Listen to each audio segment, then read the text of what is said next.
Hello, should I use stop loss for swing trading exits? Personally, I don't use stop loss, but I think it's personal preference. I don't like to sell stock at a loss. So therefore, I don't use stop loss. But based on the strategy you are using, maybe it might matter to you. I try to mitigate those risks by paying more attention to stocks that I'm swing trading.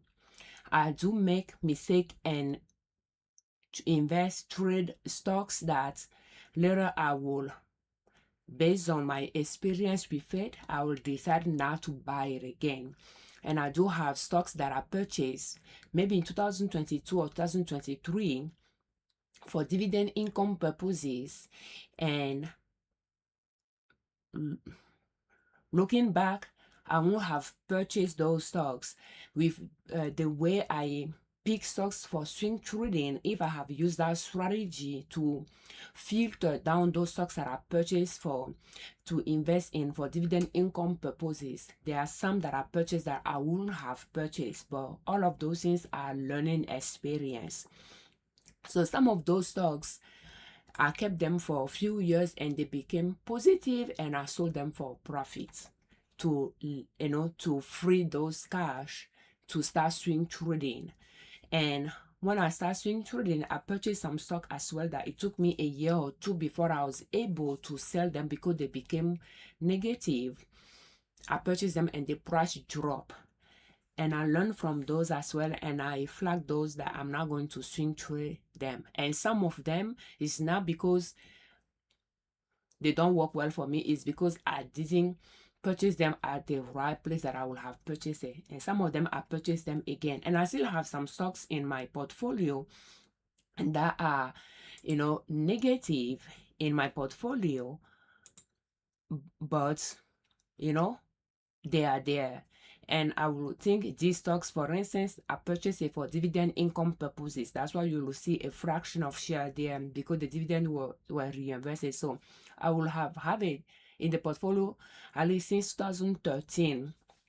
And okay, so and this will be another one as well, but it was before I start swing trading. So when I'm looking at stocks that I purchased for swing trading purposes, WSO is one of those, and you can see I'm negative in it.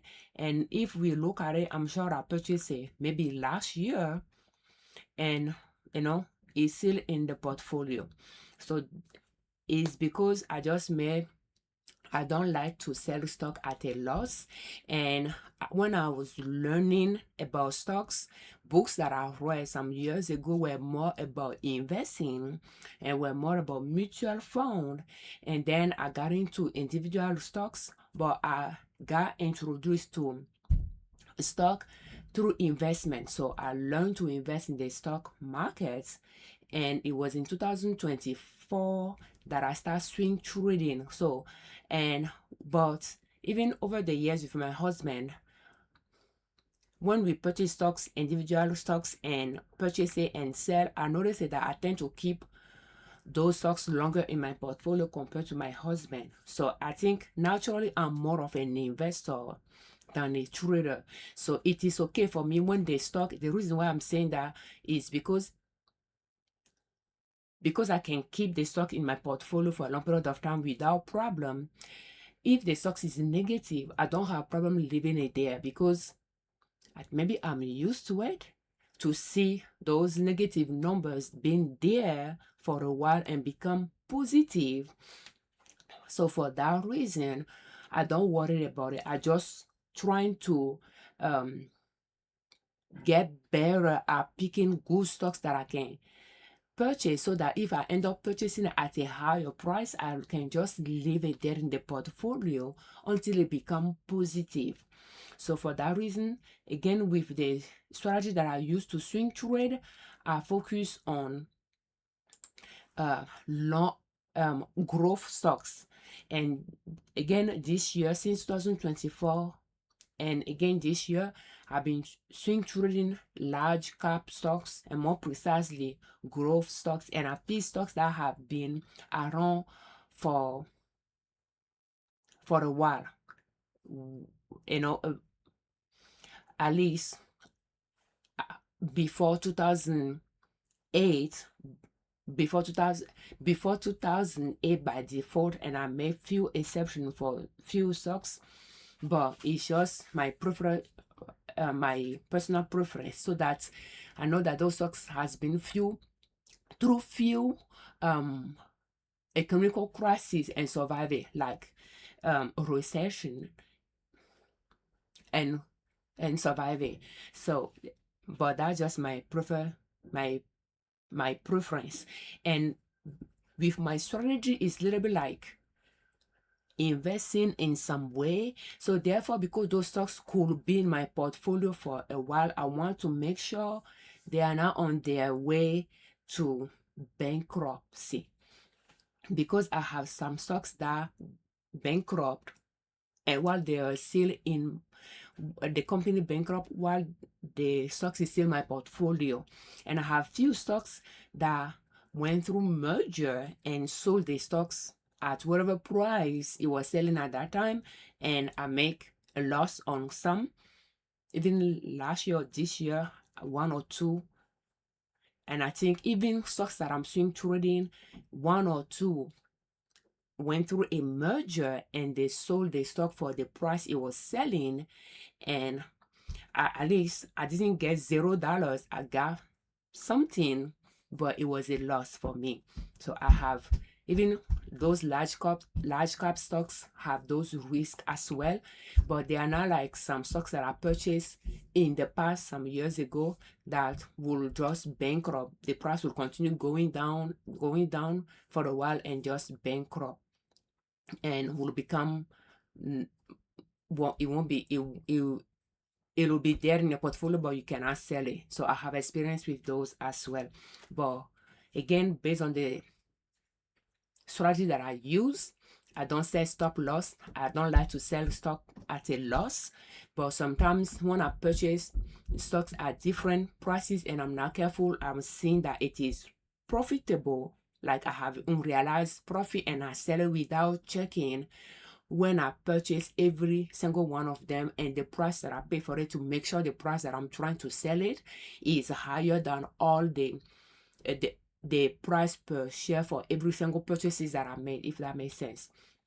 Even stocks that I purchased for dividend income purposes and I reinvested the dividend before I stop reinvesting those dividends, when I'm selling those, like those dividends that I purchased some years ago, when they become positive and I want to sell it, I like to pull the transaction out, the history transaction out, to see prices that I pay for them and prices that those dividends got reinvested for, to make sure no prices is above prices selling. Even if a price is above price is selling, it must be for the dividend that got reinvested, not how much I pay for it. That way I know that when I sell it, I'm making profits on how much I pay for it. Yeah, I don't know if that makes sense, but today let's analyze TYL as of June 29, 2026. So TYL, when we are looking at it, is going down, so it's still in my buying zone. We can take we are on maximum daily chart, but let's go to maximum monthly chart to see. I'm not seeing any other support line at the bottom, so this is a very strong one. It's longer than 5 years. We have the date on the x-axis from the past to the present, and the price on the y-axis from $0 up. So is, this is longer than 5 years. All those dotted line are years, so therefore it's a strong support line, and it crosses and it continues to go down. So we are seeing some arrows on it facing upward, so I purchased it there, probably not a lot of shares, and in February, and I purchased it again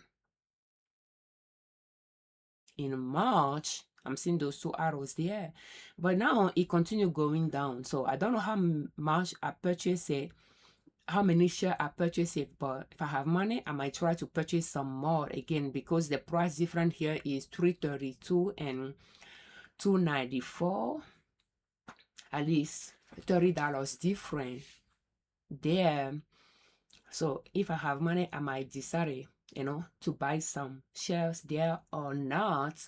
But I'm not seeing another support lines below, so it could well, start going up from here. But again, you can see that I purchased it in February and I purchased it again in March, and for both instances I'm still negative because the corresponding price at those two purchases area are higher than the price that it is right now. So therefore I'm negative in those two purchases, but it's still in my portfolio. I have not sold it yet. So, and I didn't put any stop loss for that to automatically sell it for me, or that I don't sell those, because if I want to sell it, I want to sell it, place the order to sell it myself, and I will not sell it until it surpass all-time highest price that is here. But once it start going up, I will know for sure where the new value line is. It could just be this one, but at least for now, I'm not seeing much of higher lows at the bottom for me to trace another one line here. Yes, it might go past. Now really it won't touch those two. So again, that's why will make me think it's just a temporary drop here, that it will continue to go up from there. So because I don't use stop loss, I prefer to be careful for stocks that are swing trade, because when it's going down, I don't worried about it. I know it's going to go up at some point because they are growth stocks. So yeah, I tend to, again, the strategy matters as well. And if we go to WSO that I talk about, when we are looking at it, I purchased it in 2024 at this. I paid that higher price for it because I traded using short option and swing trading strategy. I was facing downward where I sold. So I purchased it there and sold it there some days ago because I'm using daily chart. Every single bar is a daily chart, day time frame. And then I purchased it again. It went up. I didn't sell it. And then throughout the whole 2025, it was on the downside. So that means for more than a year, I was negative in this purchase right there. In 2025, it went past this support line and start going up from there, and I bought it. And for so far, the price has not been below this purchase. So I'm positive in this purchase, but I'm negative in this one. And I don't know the number of shares that I purchased there and here because they will be combined in the portfolio. I had to go through the detailed transactions to see that. And so, but just by looking at where I placed the arrow, I will be positive in this one. Can see the price difference there, but negative in this one. But because the negative price here is that high, it will overpower the positive, the profit that I have here. The loss corresponding to this unrealized loss will overpower this unrealized profits here. So therefore, the total combined, I'll be negative when I'm looking at it in my portfolio.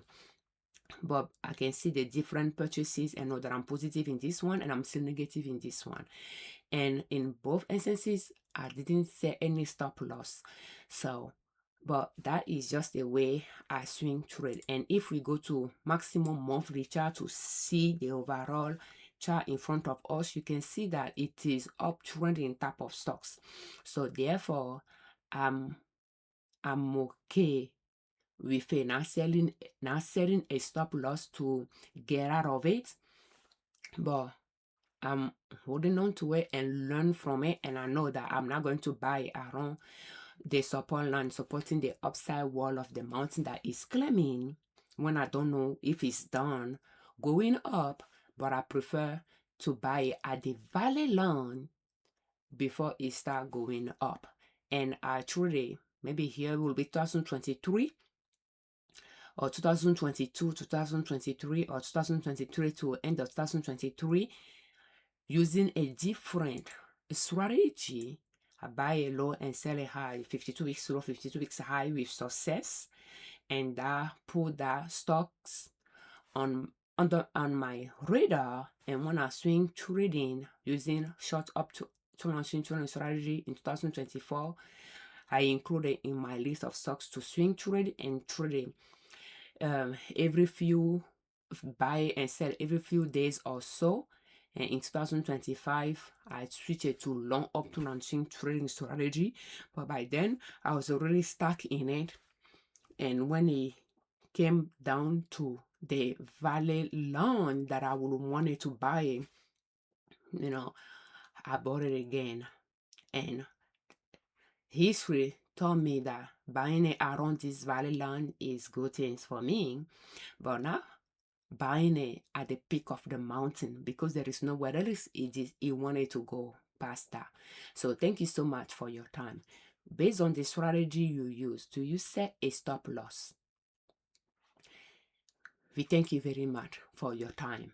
Because I don't have problem keeping stock in my portfolio for a few months to years, I don't have problem having it there, even if it's negative. If I feel like there is a chance it might become positive. Even for some that bankrupt on me, I still give them a chance to become positive. And if it does not, well, I learn from it. So I don't buy I don't buy stocks saying that I'm willing to lose that money. No, I don't have that in mind, but I just know that if I purchase the stocks, I don't want to sell it at a loss. If it bankrupts on me, it bankrupts on me. I learn from it and I'll do better next time. But by waiting that long, a lot of them becomes positive. And if some bankrupt, I still come up ahead because I make profit on most of them. Now rushing and selling them at a loss to cut down my losses. But it's just my personal preference here, but it's something that have room for improvement. So you are not going to learn all of it at once, but as you start swing trading, you'll keep improving. You will see what works for you, what you like to do, and just keep improving your strategy to fit your personality type and your risk tolerance as well. Thank you so much for watching our videos. We thank you very much for your time. Thank you for all your comments, and we thank you very much for subscribing to our channel. I'm Afiavi, Liberman, and on our channel we share different ways to save money and different ways to make money to reach your financial independence. And swing trading could allow you to reach that goal. Just start small and grow your account from there. As a disclaimer, I'm not a financial advisor. I'm not a professional trader. I just swing trade in my husband and I account, and I like to joint account, and I like to share my knowledge here with you so that if you find some tips useful, you can improve on those to use in your own financial success journey. Will you please use our information with caution? For more videos in this series, will you please check the playlist How to Start Swing Trading Step by Step Using Long Uptrend Lines in the description of this video. And this video is brought to you by our online store, Liberman.com. Thank you so much for your time. Happy swing trading.